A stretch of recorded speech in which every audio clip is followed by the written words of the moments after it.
About banned F1 innovations specifically, I'll be talking about three throughout this presentation. So, Udi, you want to change the slide? Sure. The first one we have, I'll be talking about the ground effect. This was heavily utilized in the 70s by, I think, towards the end, almost every F1 team imaginable. So towards the end of the late 60s, most F1 cars only had back wings and the front wings at the front. These utilized, this created downforce by using Bernoulli's principle, which stated that the altitude, velocity, and pressure were all, when added together, created a constant.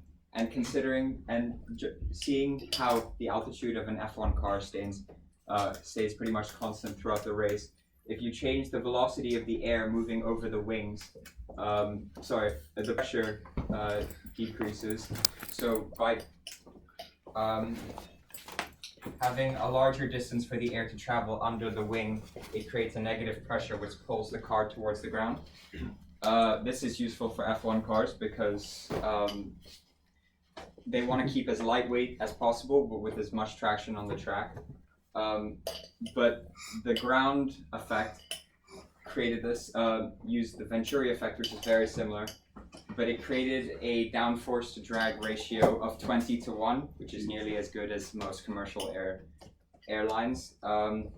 And that's why most cars during this time look a little something like that. They looked a little goofy, but yeah, it worked. And the reason it was deemed unsafe was because whenever cars hit a curve on a high-speed corner and lifted slightly off the ground, that allowed more space for the air to travel, reducing the velocity of the air, which meant that all of the downforce was lost. So the car lost all traction and cars would spin off the track at high speeds, which was deemed unsafe, so they banned it. So moving on to the next one, we have the control variable continuously variable transmission. So this was banned so quickly that it never even saw the light of a race, but it was tested extensively in the year 1994. So essentially what it was an automatic gearbox, which as the belt rotated faster, it caused this cone to push inwards and this cone to push outwards, causing the gear ratios between the input pulley and the output pulley to change as the belt rotated quickly, so that the car could use all 850 horsepower all of the time for the entire race, which obviously differs from a traditional manual gearbox. Yeah, some of the drawbacks to this was that having a car working at full efficiency for the entire race, you just heard a constant buzz, which nobody enjoyed the sound of, to be fair, and having an engine working at all 850 horsepower caused the engine to explode in testing, which, yeah, obviously isn't very good. And also, yeah, so if we want to talk a little bit about gear ratios, so the angular velocity of the first input pulley over the output angular velocity of the output pulley caused the gear ratios. So moving on to the last one, we have the Inertia, and this is used currently on every single F1 car to my knowledge, but is being banned for the 2022 season.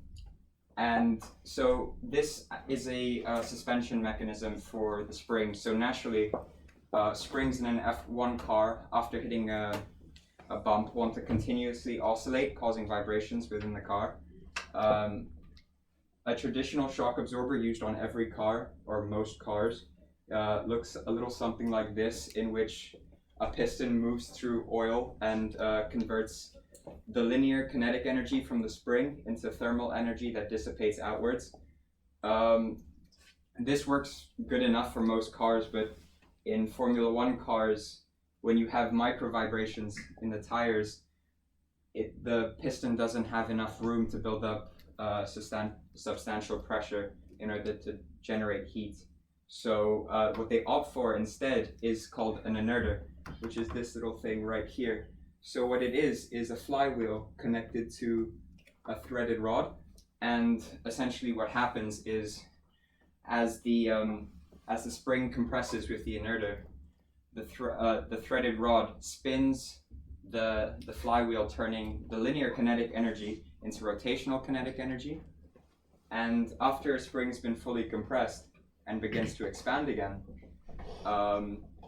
the threaded rod has to fight the flywheel's initial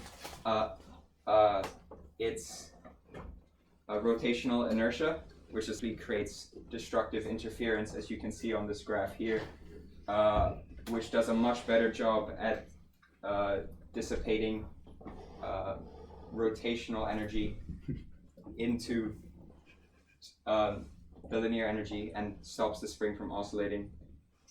To my knowledge, the only reason it got banned for 2022 was because due to budget caps, they want all F1 cars to simplify a little bit, and because this is under patent, it's incredibly expensive to manufacture. So yeah, that's more or less all I have to say about the pieces. If you guys want to ask questions, I'm happy to answer them. Questions? Garen? So how exactly does the CVS thing work again? Okay, so if we go back to it, so do you know how the traditional gearbox works? No. Okay, so you have an engine, which is the source of power in the car, and that causes a belt to rotate. The belt goes through the gearbox and then into the drive shaft, which turns the wheels. And as you change through the gears, if you want the engine to be at most efficient, you want a very high gear ratio compared to so you want more power coming out of the drive shaft than coming out of the engine in theory. So, but in order to do that, you have to build up through the gear ratios, because otherwise the engine can't spin fast enough and push hard enough initially, and you'd cause the engine to stall. So you have to build up through the gears, and once you have sufficient revs of the engine, you can change gears, and then building up again, it's slow and inefficient. So here, the engine can spin, turning the input pulley, and then as the belt increases in speed, this pushes in and this pushes out, slowing it down slightly, but allowing the engine to work a little harder to turn the drive shaft, allowing the belt to go faster again. And it goes through an infinite number of gear ratios because of the conservation of momentum. There's a larger diameter from here to here, and also here than here.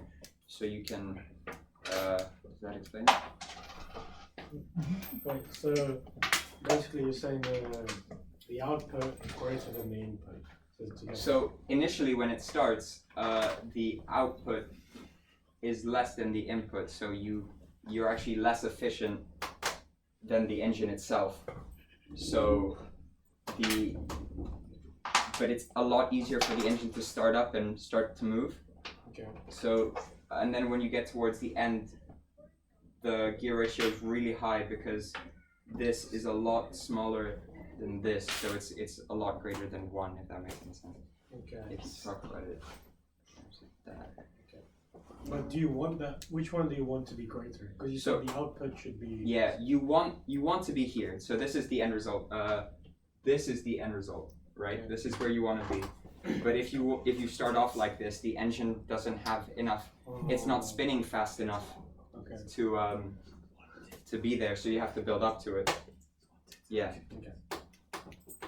Any other questions? Yeah, Philip? Well, in like normal cars, they use automatic gearboxes, right? Yes. Do you know if that has any drawbacks to those cars, or is it just specifically F1? So some cars use CVTs. The main drawback with a CVT is that if you want to drive really fast, you're putting the engine under a lot of strain. You also have torque converters in automatic gearboxes, which work slightly differently.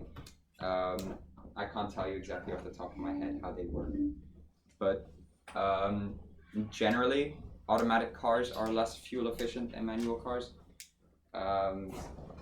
Yeah. And I guess on a normal like road car, you wouldn't necessarily want to go full speed all the time. Exactly. So this works actually quite well on general road cars. Yeah. What do you think the effect of the removal of the inertia is going to be?